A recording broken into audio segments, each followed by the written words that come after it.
Olá, amigos do canal, bem-vindos a mais um vídeo do Dicionário do Investidor. Pessoal, vamos dar uma olhadinha no SARI 11, isso mesmo, nosso querido SARI 11, o Santander Renda de Aluguéis de Fundos de Investimento Imobiliário. Ele está R$ 56,17, pagou um dividendo de um provento, um rendimento de 63 centavos, que dá um dividendo de 1,03 na cotação lá de trás. Hoje vai dar um pouquinho diferente. O PVP dele está 0,60, ele está 40% mais barato do que o seu valor patrimonial. Se a gente der uma olhada aqui, hoje o dividendo está dando 1,12%, um dividendo muito alto. Por que será que ele está com esse dividendo todo bem alto? É um fundo imobiliário de tijolo, que tem 4 imóveis, 2 de lajes corporativas e 2 de logística, sendo a maior parte da área bruta locável em lajes, da receita vindo de lajes corporativas. É realmente muito, 13,71%, praticamente a Selic nos últimos 12 meses. Por que vem essa renda tão alta desse fundo? É isso que é o que o mercado está vendo que está precificando ele tão baixo, que poderia estar mais. Você pode ver que o valor patrimonial dele caiu de outubro para novembro, caiu aqui também de outubro para novembro, e aqui de outubro para novembro não caiu, mas nesses outros sempre vem caindo o valor patrimonial. Aqui não está atualizado ainda, que da época tinha apenas 3 ativos, mas vamos para o relatório gerencial. O relatório gerencial de fevereiro saiu.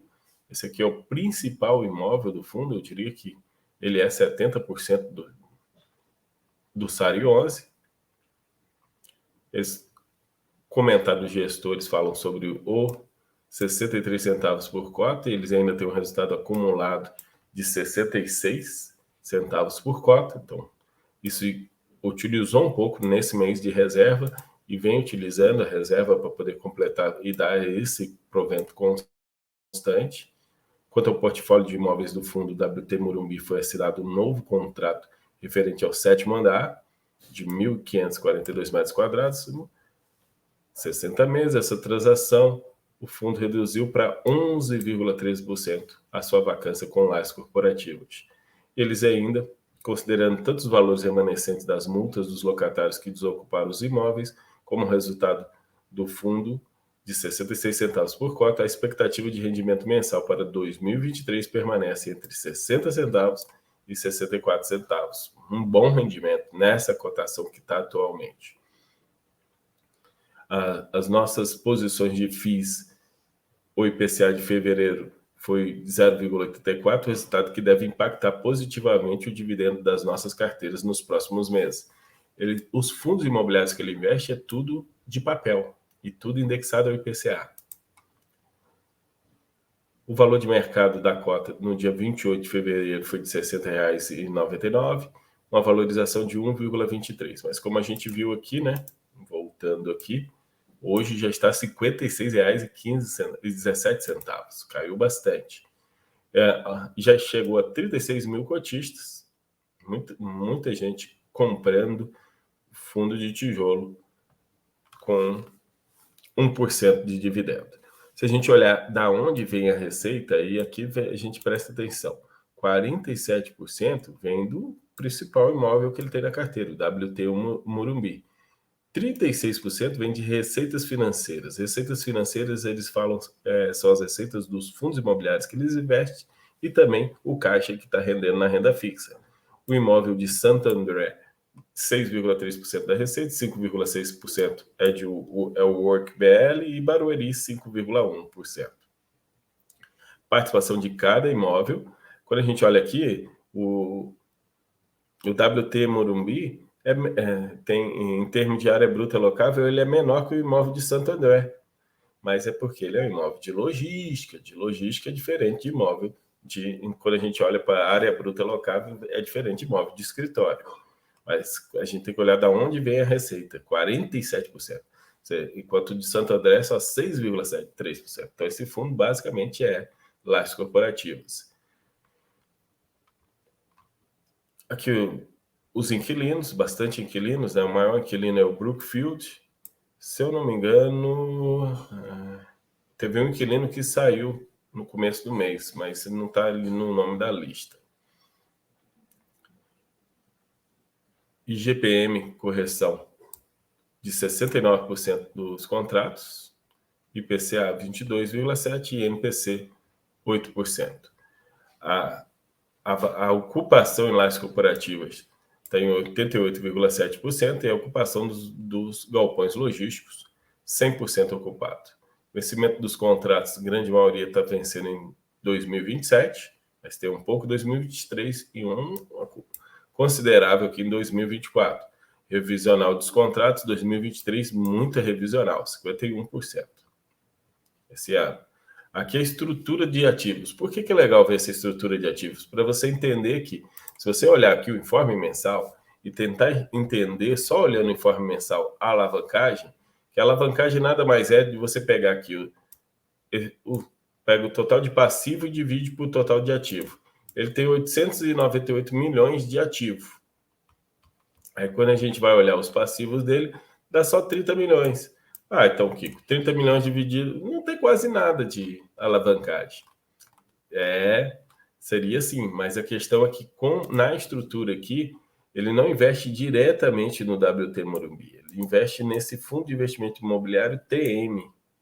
Inclusive aqui mostra quando a gente vê a lista de ativos, Fundo de Investimento Imobiliário está 592. Por quê? Porque ele investe aqui na parte do WT Morumbi através de um fundo imobiliário, não negociado na Bolsa. Então, quem tem a dívida do CRI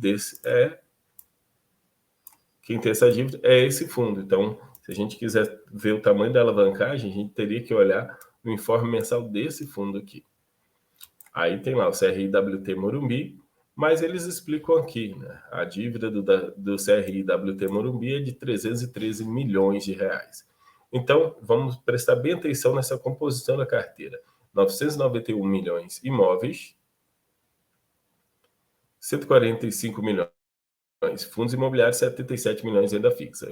Aqui ele até põe quanto custa cada imóvel, o WT Morumbi, quanto está lá, o Work Bela Sintra, o galpão. Pode ver que os dois galpões são os dois mais baratos, os dois prédios de escritórios são os dois mais caros.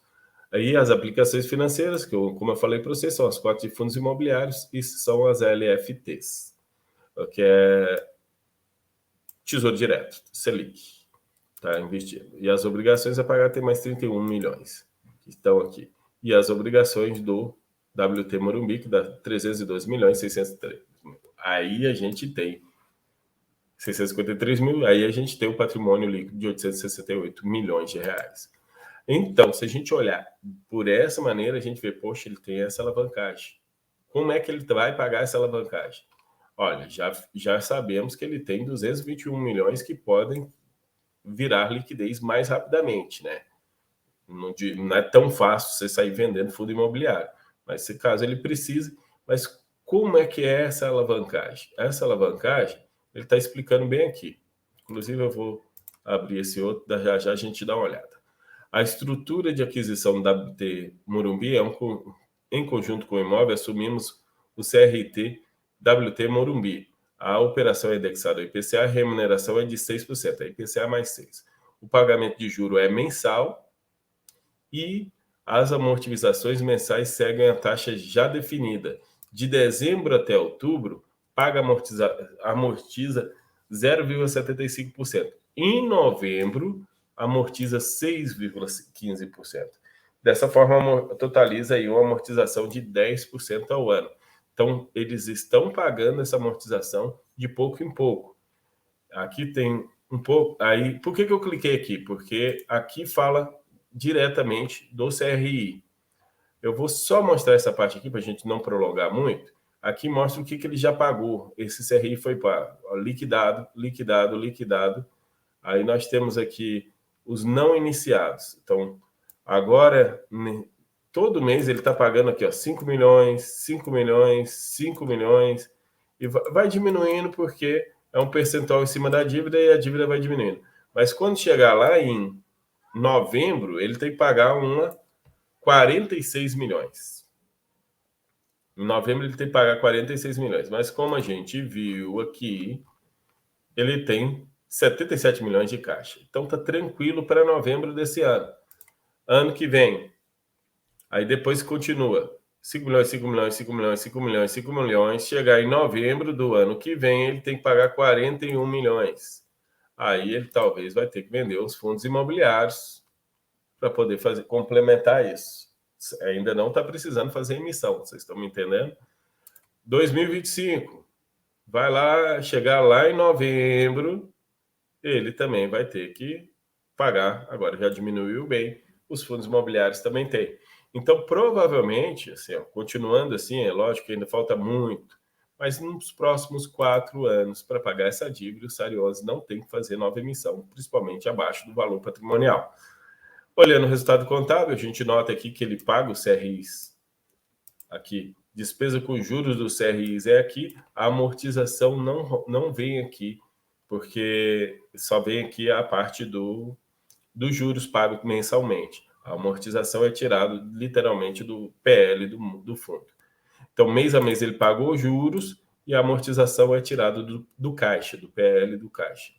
Então, e eles distribuíram, o resultado foi de 5 milhões 451 mil em dezembro, 5 milhões 815 mil em janeiro, 5 milhões 552 mil em fevereiro. E distribuiu 5 milhões 817.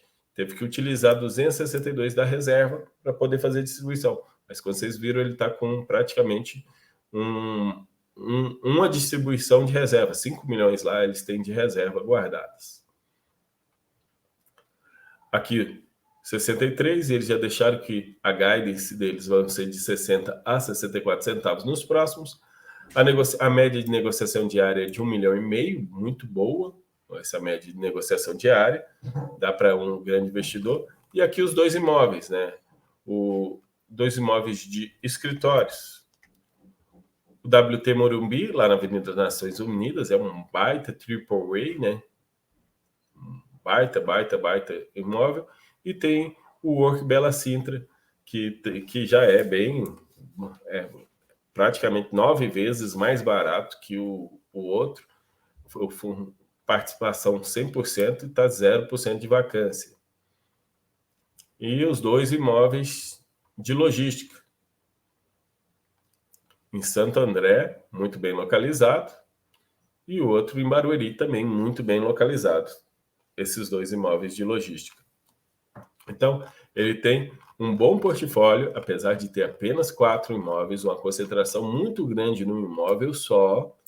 Então, esses os cuidados que o investidor tem que ter, mas a gente nota que realmente um portfólio muito agradável aí. E o dividendo. A grande preocupação que a gente tem é essa dívida, que todo mês de novembro ele tem que pagar essa mais de 6% de amortização. Um momento ele vai precisar fazer emissão, mas já deixou bem claro que não vai ser nos próximos 2 ou 3 anos, ele não vai ter essa necessidade. Esqueci de mostrar quais são os fundos imobiliários que ele investe. Está bem aqui na lista embaixo. Vou mostrar aqui para vocês o portfólio, os fundos imobiliários que ele investe que vão pagar melhores dividendos e com isso vão ter uma renda melhor. O BTCI 11, que é bem indexado ao IPCA, o CPTS 11, que é só IPCA, o IRDM 11, que é bem indexado ao IPCA, o KNHY, que é mais IPCA, KNC mais IPCA, MCCI, que é mais IPCA, e o VGIP, que é só IPCA. Então, todos esses fundos aqui que ele investe vão pagar melhor nos próximos meses devido ao IPCA mais alto. E isso vai fazer com que o fundo faça mais reservas e mantenha esse resultado nos próximos meses. Pessoal, vou encerrando por aqui, lembrando que esse vídeo não é uma indicação de investimento, para vocês apenas mostrando aí o SARI 11 e o que o mercado olha e vê. O mercado olha e vê um fundo muito concentrado no imóvel só, então ele não é monoimóvel, mas praticamente é. Aí por isso cobra um pouquinho um dividendo mais alto dele. E a outra coisa, uma alavancagem razoável, eu diria grande até, uma grande alavancagem, que tem pagamento de amortização anualmente. que ele já vem pagando, e em um certo momento ele vai precisar ou vender um imóvel, ou vender os seus fundos imobiliários, ou vender um imóvel para poder pagar essa amortização. Vou encerrando aqui. Muito obrigado. Até a próxima.